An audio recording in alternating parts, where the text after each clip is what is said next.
Novamente, boa noite a todos. Convido a amada igreja a abrir as suas Bíblias para Efésios, capítulo 1. Efésios, capítulo 1. E nós lemos a partir do verso 15 até o final do capítulo.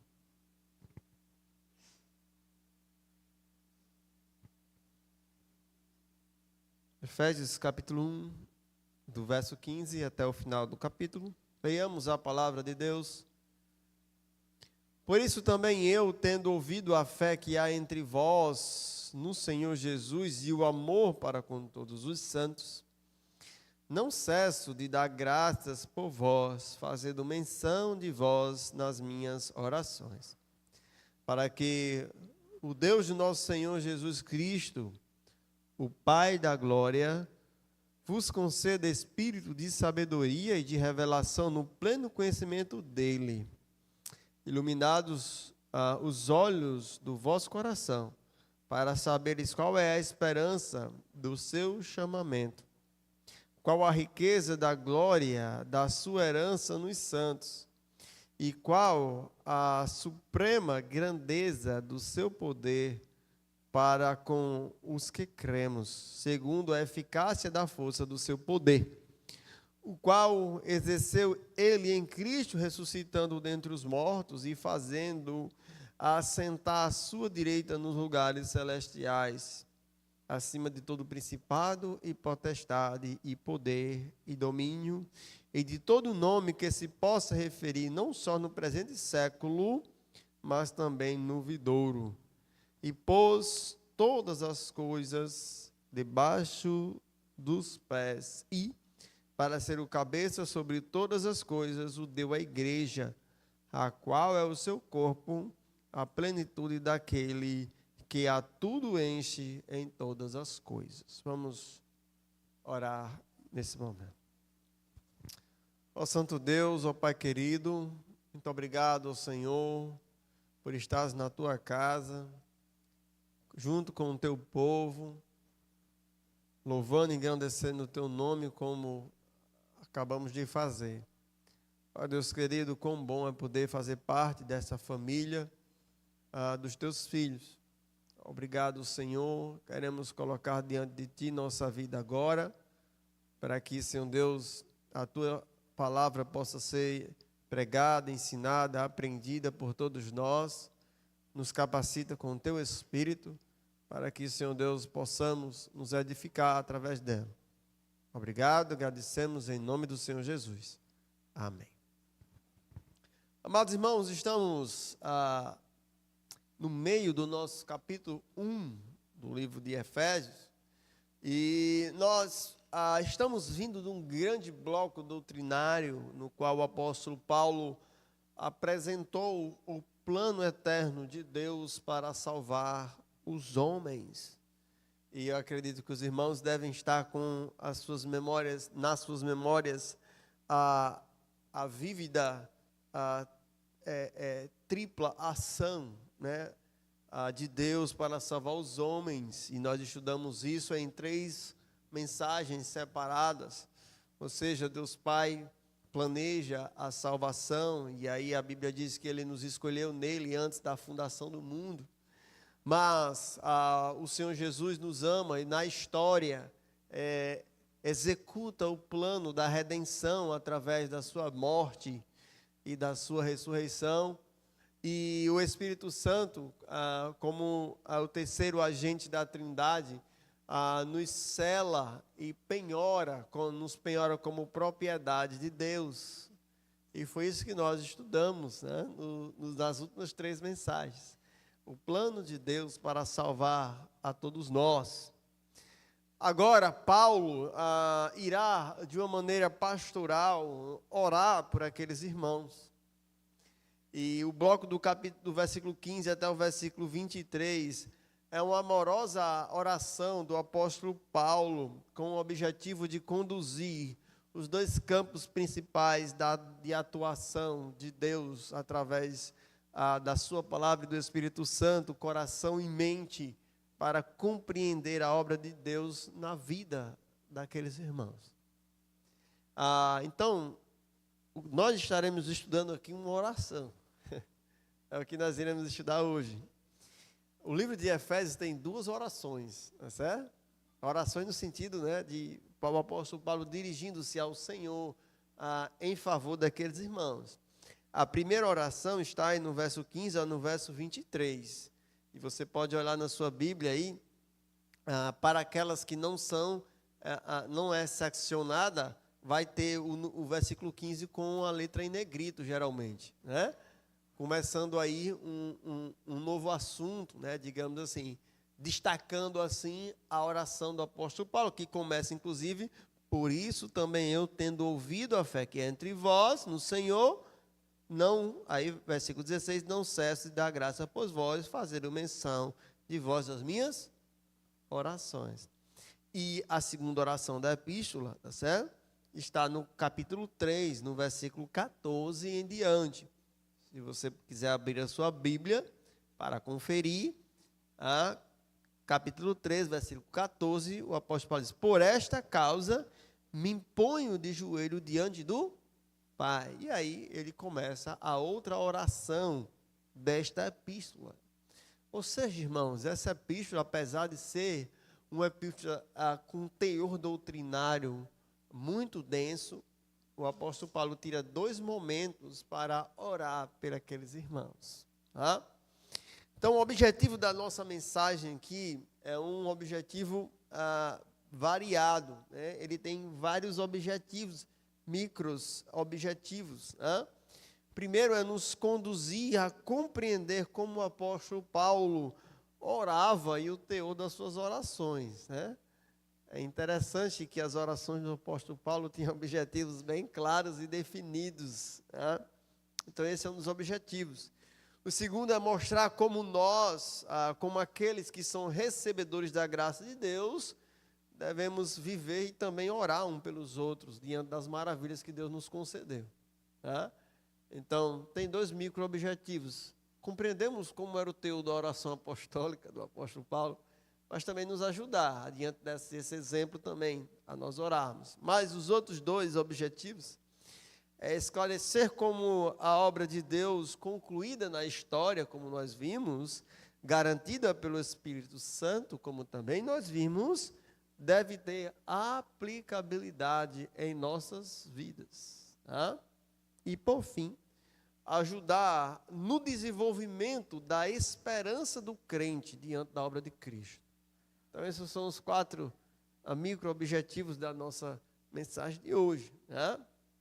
Então, dentro, irmãos, dos pilares da vida cristã, é muito comum o apóstolo Paulo, nas suas epístolas, não só o apóstolo Paulo, mas os outros apóstolos, quando estão desejosos do progresso espiritual dos irmãos, eles ancoram os seus desejos em 3 grandes virtudes da vida cristã: a fé, o amor e a esperança. E todos eles são de crucial importância para a consistência da vida cristã. E essa mensagem e o teor da oração do apóstolo Paulo tem a ver com essas 3 coisas. O apóstolo Paulo irá embasar sua oração na compreensão da fé e do amor que os irmãos já tinham, mas também desejando que os irmãos tenham uma esperança consistente no Senhor Jesus. Então veja como a Bíblia é coerente, né? Veja o quanto o ensino bíblico é coerente. Nós vamos achar isso em várias epístolas, os autores bíblicos falando sobre os 3 pilares da vida cristã. A fé, o amor e a esperança. Assim sendo, versículo 1, olha o versículo 1 e o versículo 15 e o versículo 16, é o primeiro e o segundo versículo que nós iremos analisar hoje. Olha só, abra sua Bíblia para Efésios capítulo 1, versículo 15 e 16.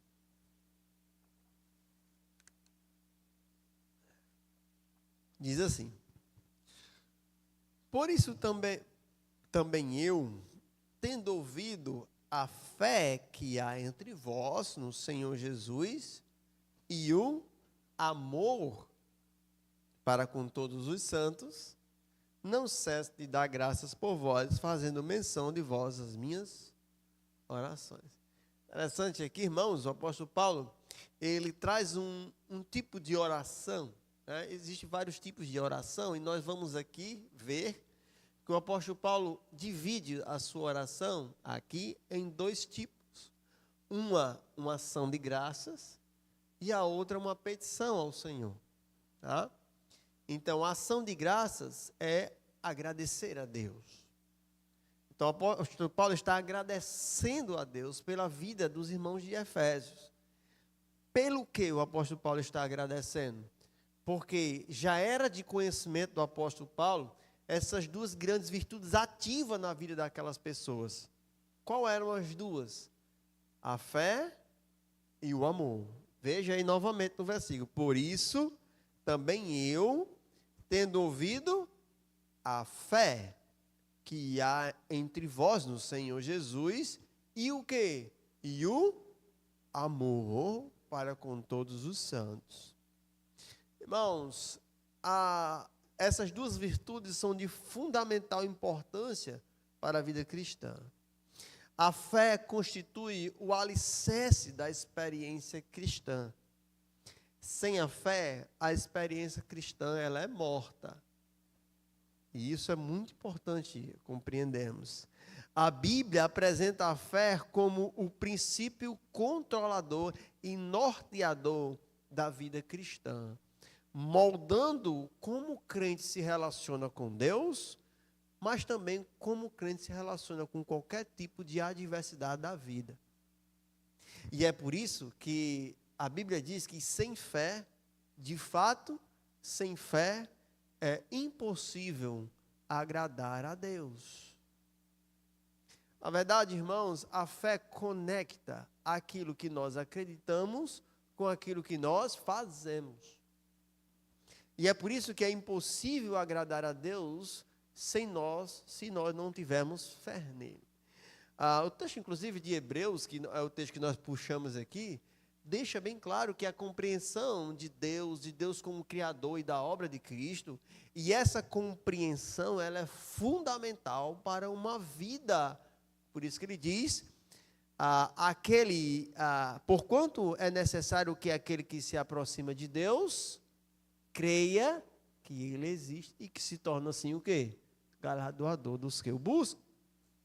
O livro de Romanos também diz a mesma verdade. Diz o quê? Visto que a justiça de Deus se revela no evangelho de fé em fé, porque o justo viverá pela fé.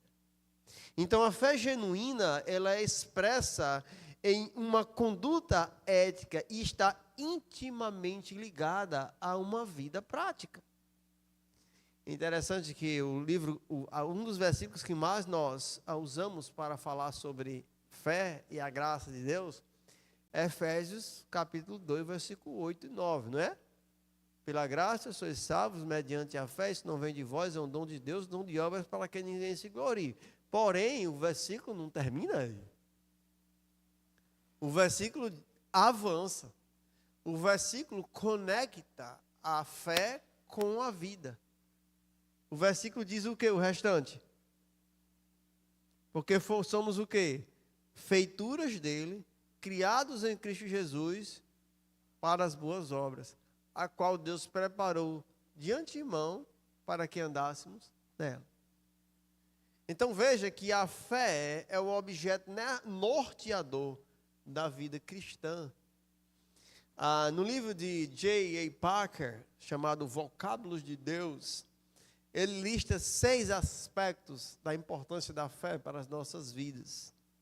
A fé é a certeza e a convicção dos fatos que não se veem.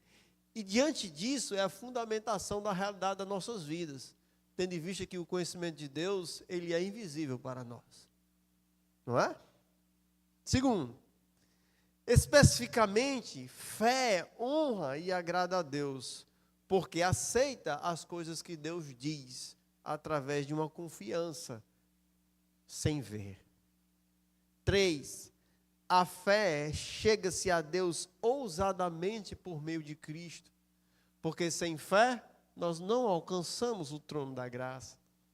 A fé interpreta as tribulações como uma disciplina de Deus aos seus filhos. A fé encoraja com base no exemplo de outros que também tiveram fé. E, por fim, a fé combate as tentações que levam à incredulidade, à apatia e à desobediência. Então, perceba, irmãos, como a fé é importante para as nossas vidas. Acreditar em Deus e na sua verdade. O apóstolo Paulo estava agradecendo a Deus pelos irmãos diante dessa realidade na vida deles.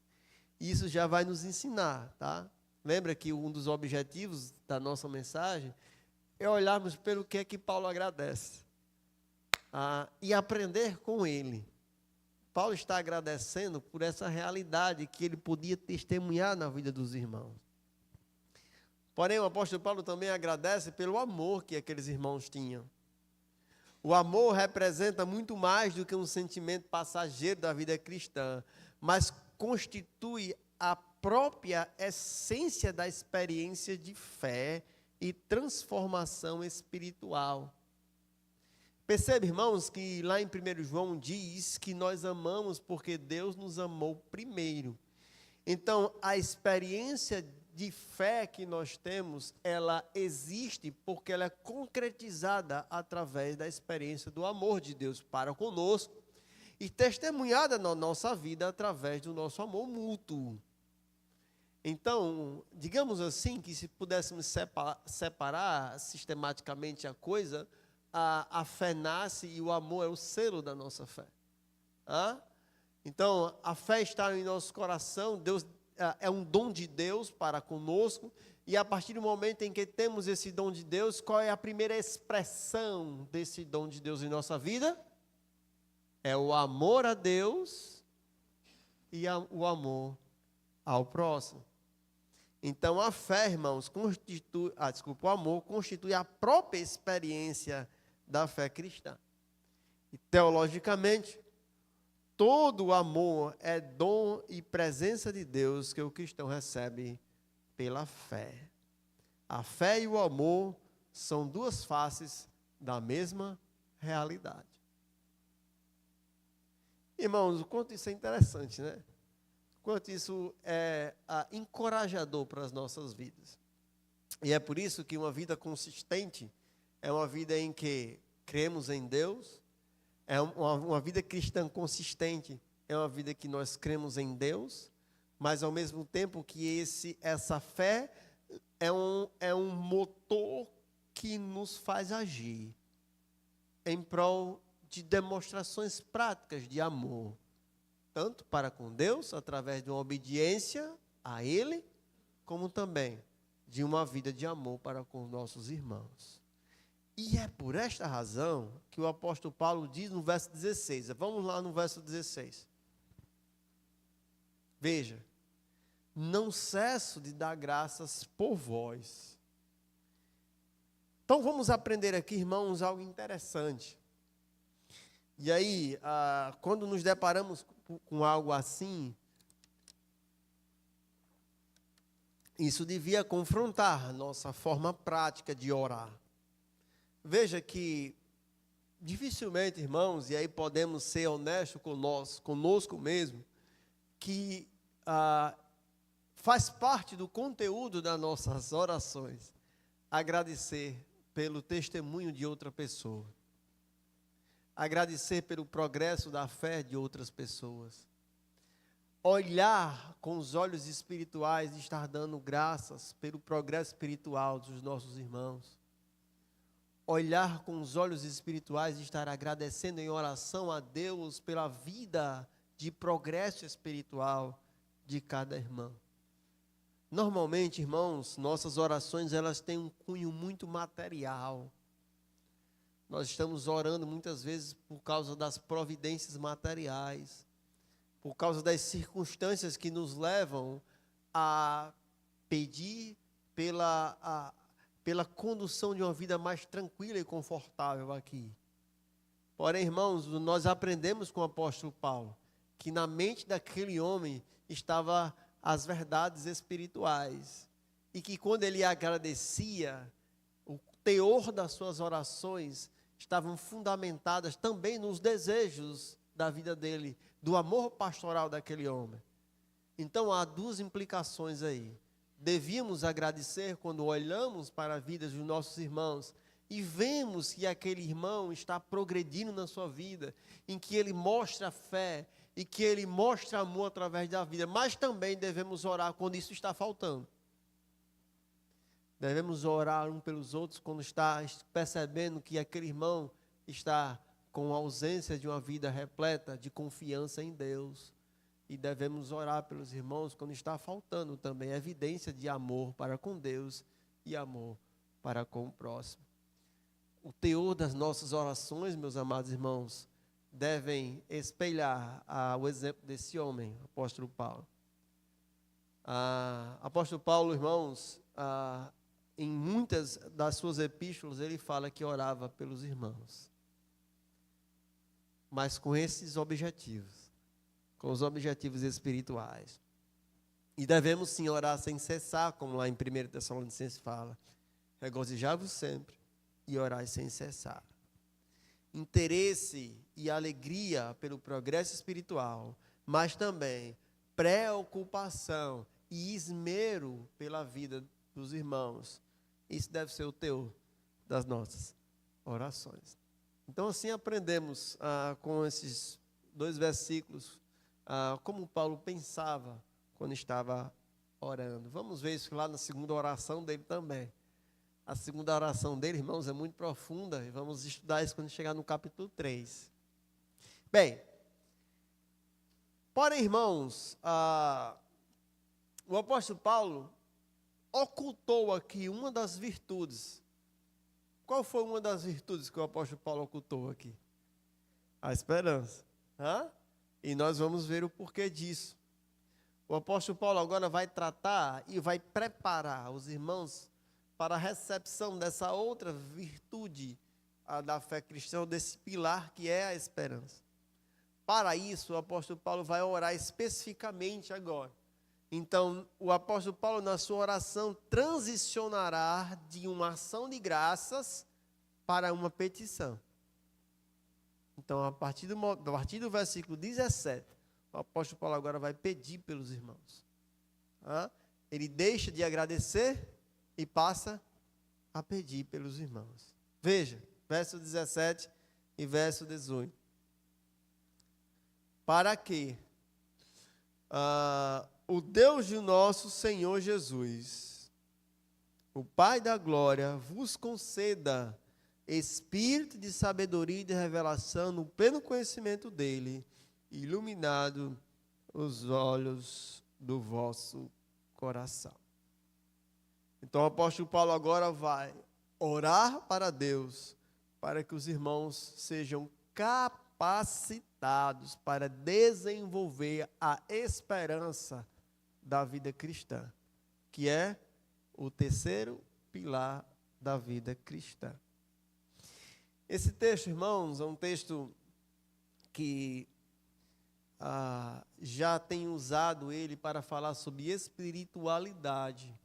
Os irmãos devem estar lembrados que num passado não tão distante, nós demos um estudo aqui sobre espiritualidade na vida cristã. E esse estudo, nós usamos esse texto como base, para que nós pudéssemos entender o que o apóstolo Paulo vai falar aqui, tem a ver com as áreas da atuação da espiritualidade na vida cristã. Se o apóstolo Paulo está pedindo para que os irmãos desenvolvessem a esperança, o apóstolo Paulo vai pedir a Deus que haja em 2 campos da nossa vida, para que nós possamos assim desenvolver essa esperança. E esses 2 campos são o quê?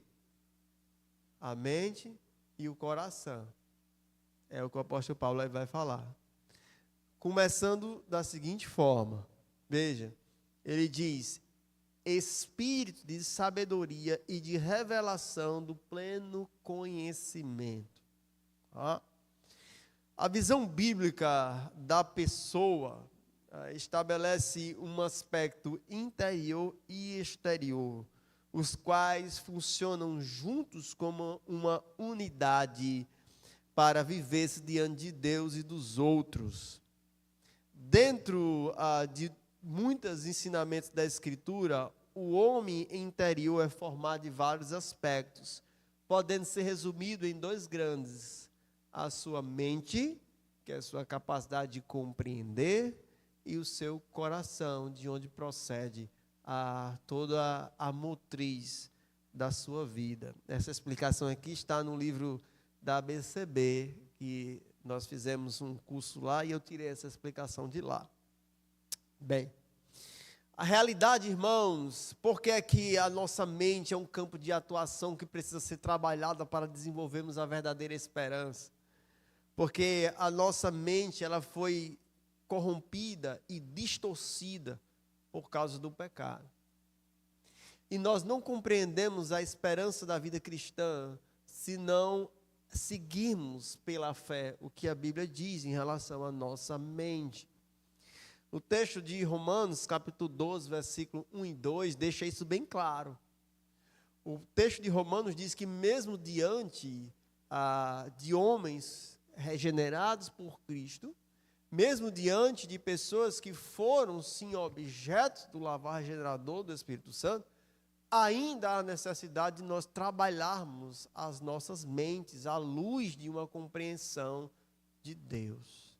Lembram lá do versículo, capítulo 12, versículo 1 e 2? Rogo-vos, pois, pelas misericórdias de Deus, que apresenteis os vossos corpos como um sacrifício o quê? Vivo, santo e agradável a Deus, que é o vosso culto racional. E não vos conformeis com esse século, mas o quê? Mas transformai-vos pela renovação da vossa mente. Qual o objetivo dessa renovação da nossa mente? É para que nós possamos experimentar a boa, perfeita e agradável vontade de Deus. Então, irmãos, olha como a Bíblia e a Escritura nos direciona para necessidades. Não é à toa que o apóstolo Paulo está orando para que os irmãos tivessem a sua mente o quê? Esclarecida. O apóstolo Paulo está orando para que Deus ajude os irmãos a desenvolver a sabedoria e o entendimento do conhecimento de Deus, porque o que nós temos por natureza, nós temos um abandono natural da compreensão do Criador. Estamos suscetíveis à influência do mundo e de Satanás, estamos suscetíveis à vaidade dos nossos próprios pensamentos. Essa é a realidade do homem. Infelizmente, mesmo do homem crente. E é por essa razão que o apóstolo Paulo agora está tendo uma motivação de oração muito sublime, irmãos. O apóstolo Paulo está orando pelos irmãos para que Deus trabalhe na concepção de conhecimento daqueles irmãos. Amados, nós vivemos num mundo em que aí, talvez para nós nós que somos cristãos e já temos uma cosmovisão cristã, isso já é desesperador quando vemos pessoas agindo conforme o mundo. Mas basta nós abrirmos um pouquinho as janelas das percepções de como as pessoas agem no mundo e nós rapidamente ficaríamos bestificados o quanto as pessoas agem distantes da consciência de que existe um Deus.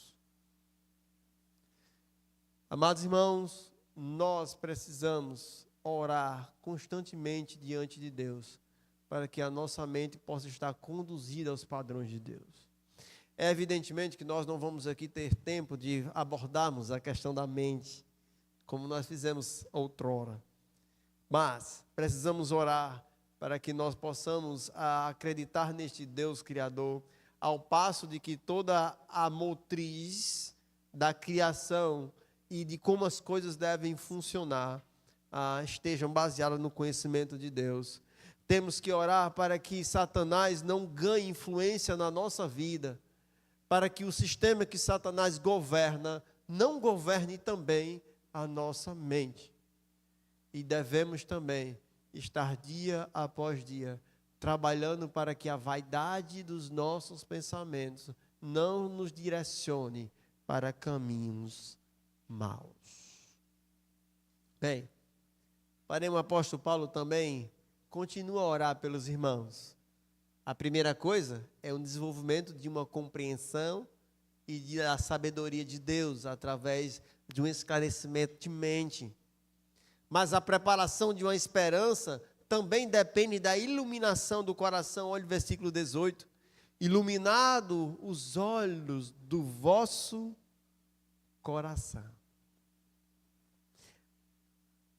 A Bíblia define o coração como a captura da totalidade fundamental da natureza moral do ser humano e a relação das suas criaturas diante do seu Criador.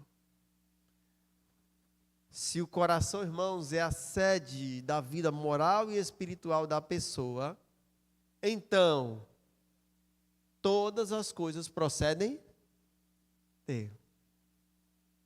Se o coração, repetindo, se o coração é a sede moral e espiritual de uma pessoa, se é a fonte de todas as coisas, então todas as coisas que derivam de lá, pensamentos, emoções, vontade, disposição, estão diretamente influenciadas por este coração. E é por isso que o apóstolo Paulo está orando pelo quê? Pela iluminação do coração. A Bíblia, irmão, deixa bem claro que o nosso coração, ele é profundo e obscuro. Como águas profundas são os propósitos do coração. Provérbios 25 fala. A Bíblia diz que o coração também é favorável a si mesmo.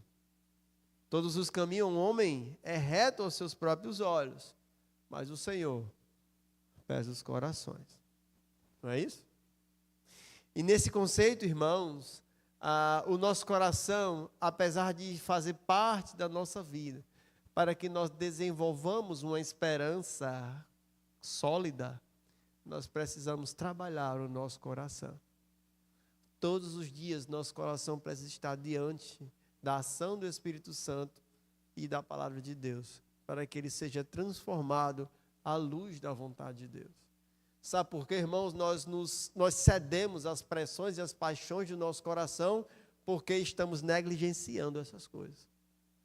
Porque negligenciamos ler a Bíblia e negligenciamos a ação do Espírito Santo que depende disso. Lembra que a palavra de Deus, ela é plantada em nosso coração e o Espírito Santo germina isso para a santificação, para a salvação e para a santificação. Mas se temos negligenciado, se não lemos a Bíblia, se não meditamos a Bíblia, se só lemos a Bíblia quando estamos aqui na igreja, como é que nosso coração estará sendo iluminado diante da palavra de Deus? Como é que o nosso coração estará sendo transformado à luz da vontade de Deus, se ele está distante da fonte da luz, que é a palavra de Deus? Amados, e quando menos esperamos, estamos sucumbindo na vida cristã, porque estamos distantes destas coisas. Imagine, irmãos, que o nosso coração é um agente independente que é capaz de nos enganar. A Bíblia deixa claro isso, que enganoso é o coração e desesperadamente corrupto. A Bíblia diz que o nosso coração é cheio de estratagemas e de planos para satisfazer os seus desejos. Se negligenciarmos as disciplinas espirituais, estamos em más lençóis. E eu gostaria que hoje você refletisse e saísse daqui, irmão, orando por você e orando também pelos seus irmãos, que é o que o apóstolo Paulo está fazendo aqui. O apóstolo Paulo está orando pelos irmãos. Paulo está orando para que Deus capacite aqueles irmãos a viverem assim, com as suas mentes esclarecidas e com o seu coração iluminado. É por essa razão, irmãos, que a petição de Paulo está focada nessas duas grandes áreas. O direcionamento da vida do ser humano, o direcionamento de nós cristãos, o direcionamento que leva a uma esperança, depende se o nosso coração e a nossa mente estiver realmente conduzidas pela palavra e pela verdade de Deus. Se não, nossa esperança não estará em Cristo, não estará no que vamos ver aqui, estará nas coisas desse mundo, estará na segurança da nossa casa, na segurança do nosso emprego, estará na segurança que nós queremos às vezes no país, ou na sua posição social, ou nos seus desejos de progressos materiais. Estaremos substituindo a verdadeira esperança, a certeza dessa esperança, por uma esperança que não tem fundamentação nenhuma e vai nos levar a uma vida cristã vazia. E infelizmente, irmãos, muitos têm seguido este caminho. Porém, os objetivos da petição do apóstolo Paulo, lembra que nós estamos na petição. Então, o início da petição é que Deus trabalhe no coração e na mente daqueles irmãos. Primeiro, voltando, vamos fazer uma recapitulação até aqui. Primeiro, o apóstolo Paulo agradece pela fé e pelo amor dos irmãos. Depois, o apóstolo Paulo começa a pedir. Pedir para que Deus esclareça, dê sabedoria e dê entendimento e conhecimento àqueles irmãos. E depois ilumine o coração deles. Agora, veja só, os objetivos específicos dessa iluminação, aí desse esclarecimento, tem a ver com o quê? Com trazer a verdadeira esperança. Verso 18 e verso 19.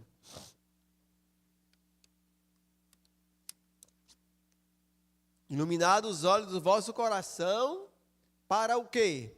Para saberdes qual a esperança do seu chamamento, qual a riqueza da glória da sua herança nos santos, e qual a suprema grandeza do seu poder para com os que cremos, segundo a eficácia da força do seu poder.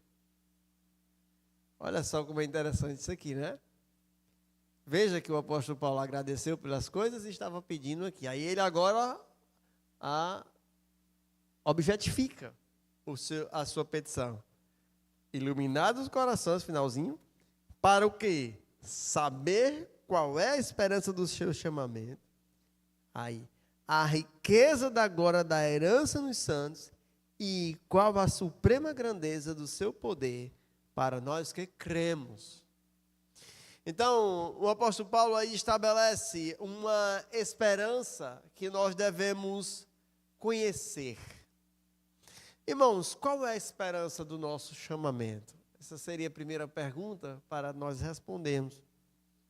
Pois ele está dizendo, iluminados os olhos do vosso coração para saberes qual é a esperança do seu chamamento.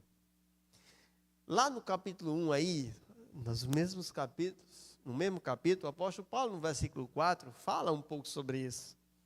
Ele diz, assim como nos escolheu antes da fundação do mundo, para sermos o quê? Qual é a esperança desse chamamento no tempo e na posição presente? Para que nós sejamos o quê? Santos e irrepreensíveis. Então, o primeiro aspecto da esperança do crente, ela é uma esperança de plenitude de vida. O crente, irmãos, está à disposição dele uma plenitude de vida. Ser irrepreensível e ser santo diante da presença de Deus, porque foi Deus que nos chamou para isso. Então, irmãos, imagine, o apóstolo Paulo está dizendo, irmãos, vocês precisam compreender que a esperança de vocês é muito mais abrangente do que simplesmente uma expectativa.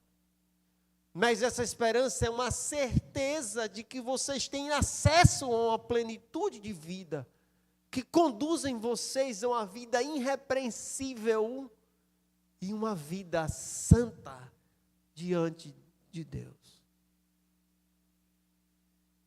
Mas em 2 Timóteo, capítulo 1, versículo 9, diz a mesma coisa. Diz que nos salvou e nos chamou com santa vocação. Amados irmãos, sabe por que muitas vezes temos vivido vidas capengas? Porque não cremos nessas coisas. Porque parece que a santidade e a plenitude de vida é algo distante de você. Parece que viver como um homem irrepreensível, parece que viver na santidade e na plenitude de vida é algo que é distante.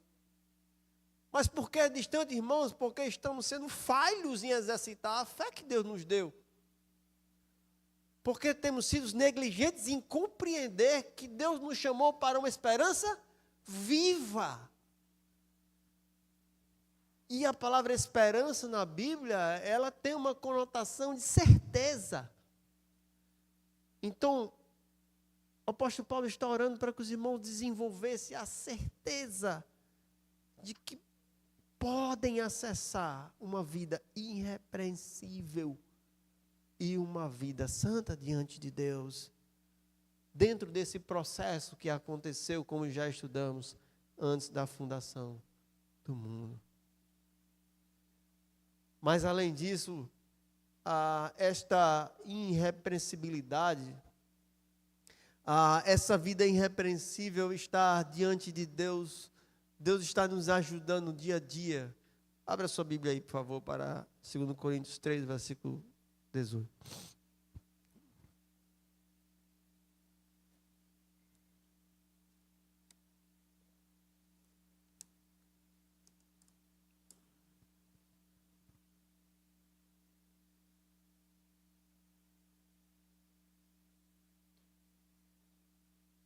E todos nós, com o rosto desvendado, contemplando como por espelho a glória do Senhor, somos transformados de glória em glória na sua própria imagem, como pelo Senhor, o Espírito.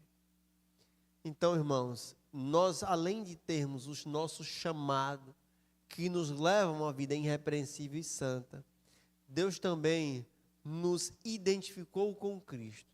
E dia a dia, através da transformação à luz da imagem de Cristo, Deus nos molda e nos lapida para que nós possamos ser mais parecidos com Cristo a cada dia. Você crê nisso, meu irmão? Você crê que Deus está trabalhando na sua vida para que você possa ser mais parecido com Cristo a cada dia? Porque a Bíblia diz, lá em Romanos capítulo 8, todas as coisas cooperam para o bem daqueles que amam a Deus, daqueles que foram chamados segundo o seu propósito. Então, meu amado irmão, por isso que a fé é tão importante, nós temos que crer que Deus soberanamente trabalha em nossa vida através de todas as coisas, para nos moldar à luz da imagem de Cristo, nos transformando dia após dia de glória em glória. Além disso, irmãos, versículo 18 diz assim: a qual a riqueza da glória da sua herança nos santos. Irmãos, qual seria a nossa herança? Que esperança temos de herdar? E eu dividi a nossa herança em duas grandes coisas aqui. Porque como falamos de herança, talvez olhemos simplesmente para frente, não é? Eu vou receber uma herança do meu pai. Mas aí, quando a gente fala sobre isso, a gente está projetando isso na frente, né? Mas não é assim nas coisas de Deus. As coisas de Deus, nós temos uma dupla herança. Uma herança no presente momento e uma herança no futuro. Sabe qual é, irmãos? E para a honra e glória do nosso Senhor, nós temos hoje já uma herança no presente. Sabe qual é esta? Somos participantes da divindade. Porque hoje mora em nós a essência divina. Hoje, irmão, você é santuário do Espírito Santo. Então, hoje você já carrega uma herança de Deus. Olha quão poderosa é essa verdade. Hoje nós já recebemos do Senhor um bem muito precioso, que é uma porção da divindade.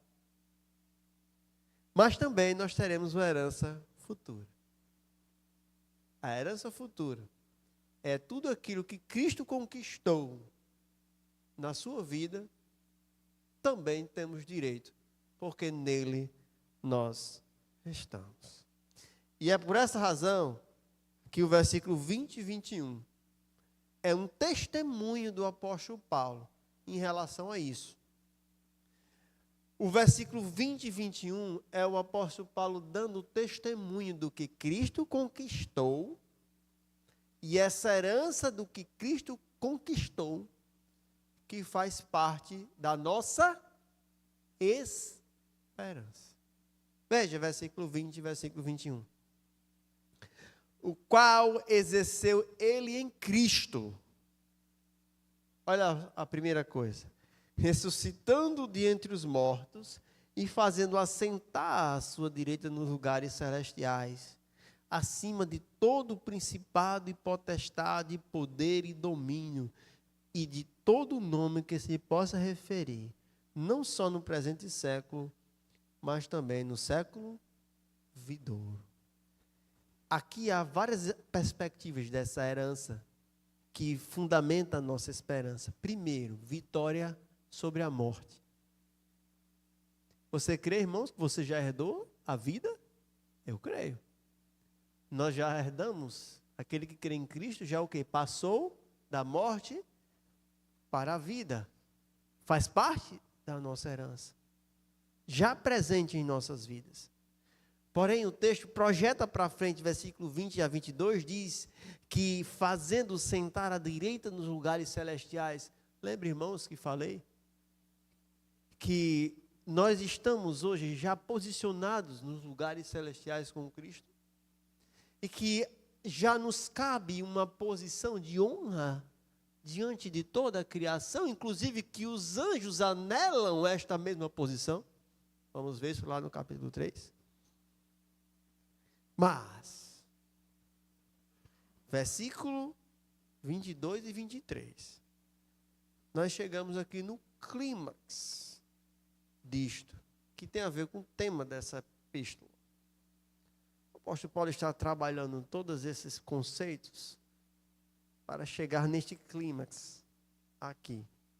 Lembra que a epístola tem um tema central, que é sobre a graça de Deus e unindo agora todos os povos e a revelação do mistério de Deus oculto no passado e que esta salvação foi revelada no presente. Esse é o tema dessa epístola.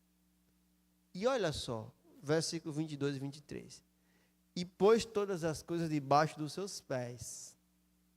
E para ser o cabeça sobre todas as coisas, o que é que Deus concedeu a Jesus?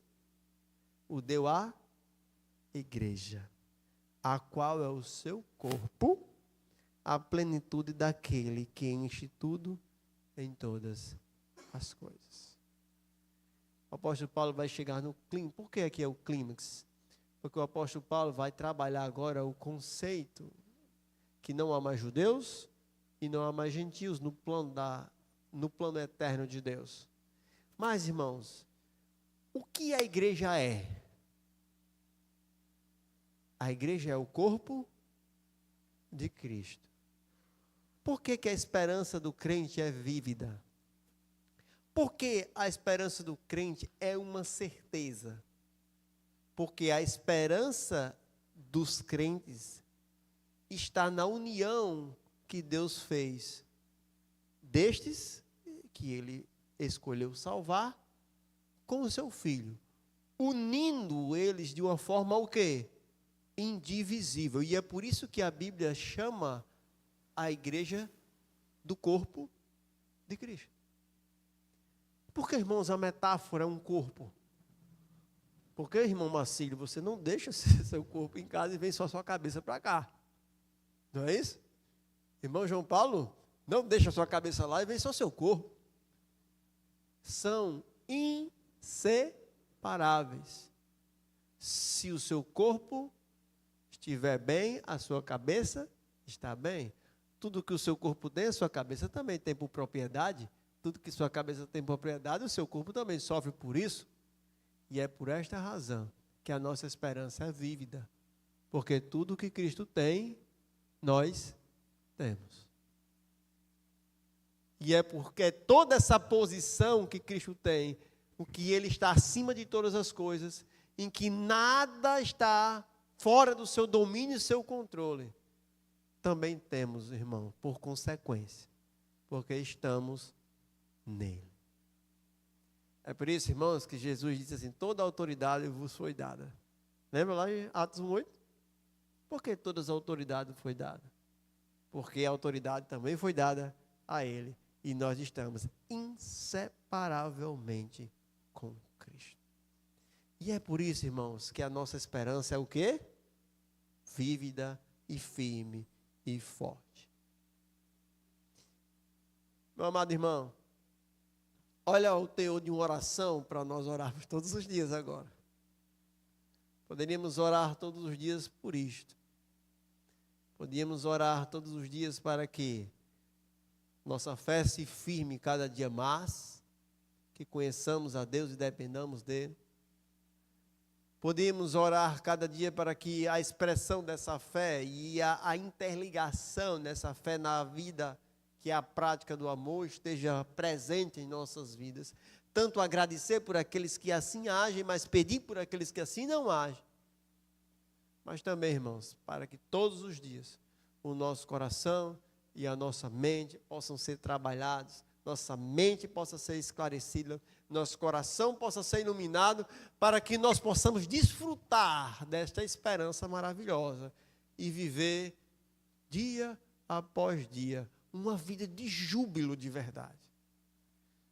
Olhando para a grandeza dessa verdade e mesmo diante das dificuldades, das lutas, das provações, dos sofrimentos do dia a dia, nós possamos estar alegres.